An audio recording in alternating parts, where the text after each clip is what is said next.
I had just come back from the most peaceful 10 days of my life, sitting on a beach in Hawaii, sipping drinks, checking my phone now and then just to watch my HOA president lose her mind in front of my garage door. For 10 straight days.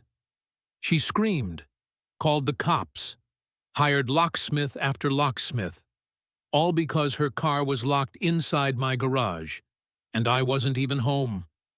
The whole neighborhood watched her unravel like a bad TV show, and I swear it was better than anything Netflix could have offered. But to understand how it got that far, you need to hear how this mess started, because it wasn't an accident. It wasn't confusion. It was entitlement on steroids. My name's Ryan Cole. I work from home fixing computers and setting up small networks. Nothing glamorous, but enough to live comfortably. 2 years ago, I bought a little house in a neighborhood called Cedar Ridge. It came with a 2-car garage, which was perfect for me, one side for my truck. The other side I turned into a small workshop. Life was quiet. Neighbors minded their business. And I figured I'd finally found a spot where I wouldn't have to deal with drama. I was wrong. One Monday morning, I heard rumbling in my garage. I thought maybe a raccoon had squeezed in. But when I opened the door, I froze. There was a silver Honda sitting inside my garage bay like it belonged there.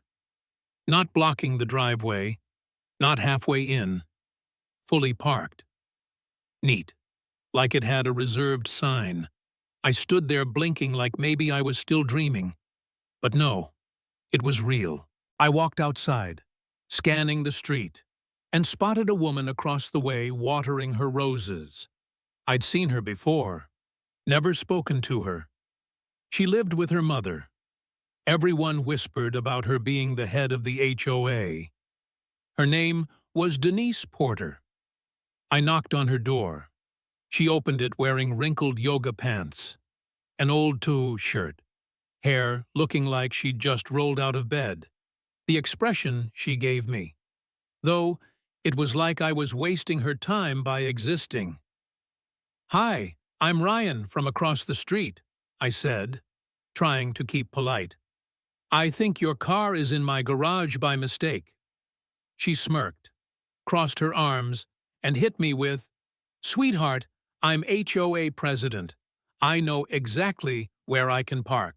That garage space was sitting unused. Consider it community property." Then she waved a garage remote in the air like it was proof she had every right. The thing wasn't even mine. I had both of mine in my kitchen. She was using some old leftover remote from the previous owner to slip into my garage without asking. It wasn't just rude. It was trespassing. Before I could even respond, my neighbor Tom, retired vet, walked over. He gave me this apologetic smile and muttered, "Sorry about this, Ryan. She made me tear down my birdbath last year. Said it didn't meet community standards. Took me 20 years to build that fountain." Denise snapped back at him. "That thing was an eyesore and you know it." Then she looked at me, dead serious. "I'll keep parking there until you learn how to share. Maybe you'll grow some social responsibility." And with that, she slammed her door in my face. I stood in my driveway, furious, stunned, trying to process the fact that my HOA president had just declared war on my garage. The next day, not only was her car still inside, she'd left trash on my workbench like it was her personal break room. And then came the email, blasted to every resident. Subject line, "Urgent, neighbor refuses to cooperate." She called me antisocial, said I was hoarding community resources, that I'd been aggressive toward leadership, that I was a safety concern. She was painting me as a threat to families. My stomach twisted reading it. I'd never been in trouble in my life, and now half the neighborhood probably thought I was some lunatic. I taped the email printouts on my garage door with a sign, Community Education Exhibit. Modern Gaslighting Techniques by your HOA President. That felt good for about 5 minutes, but I knew it wasn't enough. She wanted control.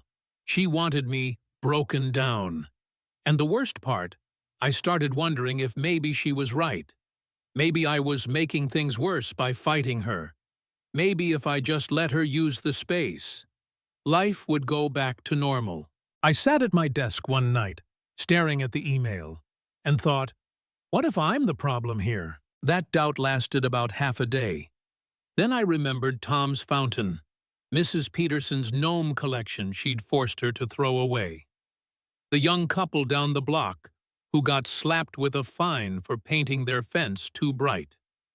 Denise wasn't just picking on me. She was running a dictatorship. And I was just the latest target. No, I wasn't wrong. She was. That's when the plan started forming. I had a background in tech. I knew my way around security systems, so I bought a brand new smart garage lock.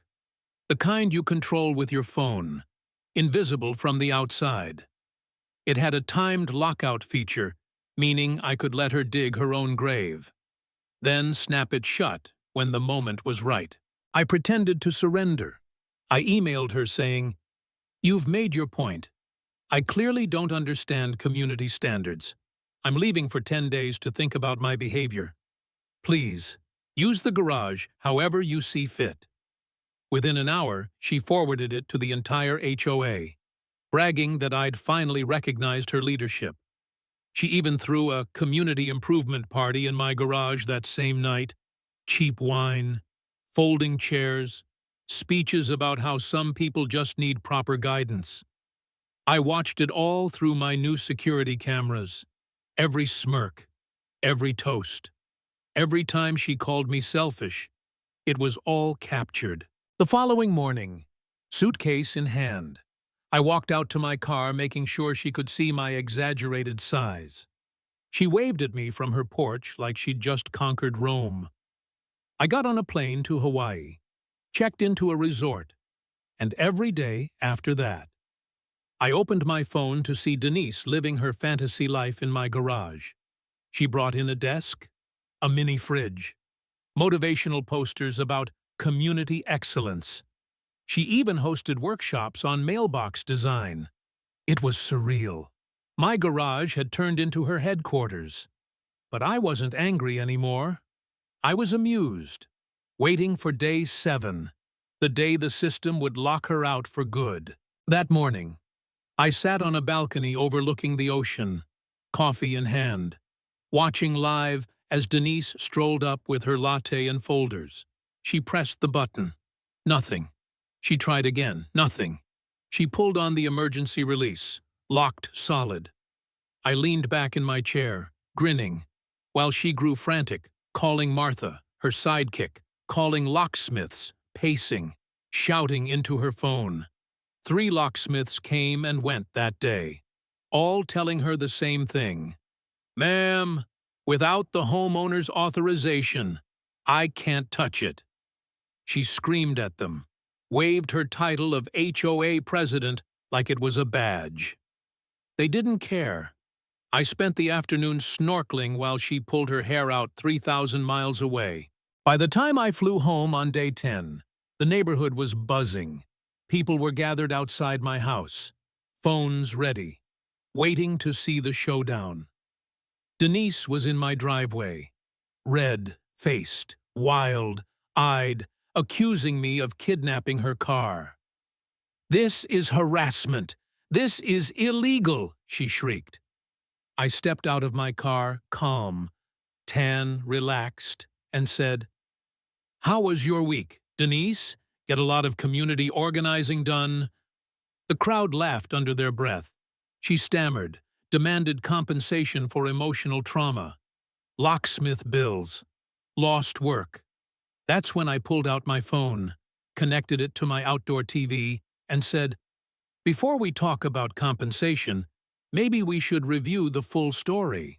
On the screen played the footage, her breaking in with a stolen remote, her trashing my workbench, her throwing a party in my garage, her speech about community property. Neighbors gasped, muttered, shook their heads. Mrs. Peterson whispered, "She really threw a party in his garage." Tom stood beside me, grinning ear to ear. "This is the most beautiful thing I've ever seen," he said loud enough for everyone to hear. One by one, neighbors started telling their own stories, ridiculous finds, destroyed decorations, threats.